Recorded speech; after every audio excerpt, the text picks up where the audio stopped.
Saa hizi ukienda kwenye mitandao ukasema nataka niongee hiki, AI inakuletea.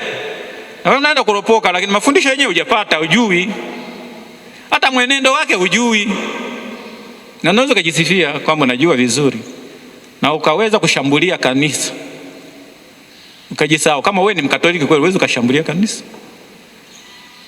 Aliye Mkatoliki kweli na aliyefuata mafundisho ya kweli hawezi kushambulia kanisa. Ulimwengu wa leo unafikiri kwamba kanisa litabadilika kufuata mabadiliko ya jamii. Kanisa ni la Kristo jamani. Kama kanisa la Kristo, Kristo badiliki, ni yule yule jana, leo na daima.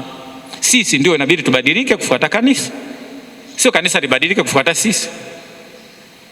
Na ndio maana tunasisitiza malezi ya dhamiri, na tunasisitiza, tunasema jamani, wazazi tuwe karibu na watoto wetu, tuwalee vizuri. Na tunapoangalia katika mila zetu za Kiafrika ambazo saa hizi tunazisahau kabisa, kila kitu kilikuwa katika nafasi yake, sio katika kama leo hii tunavyodharauliana, tunavyotukanana, tunavyoshambuliana. Mila za Kiafrika, mkubwa ana nafasi yake, mdogo ana nafasi yake. Na uweze kuona kwamba mdogo anaanza kumtukana mkubwa. Hapana. Na ndio maana kuna hatua hizo.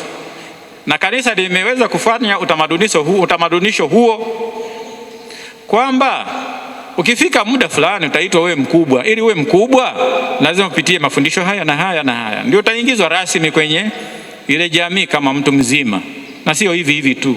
Na wazee wana nafasi kubwa katika maisha ya kanisa, na ndio maana hata utume wa wazee kama chama cha wazee tunasema ni hazina ya kanisa kwa sababu hii.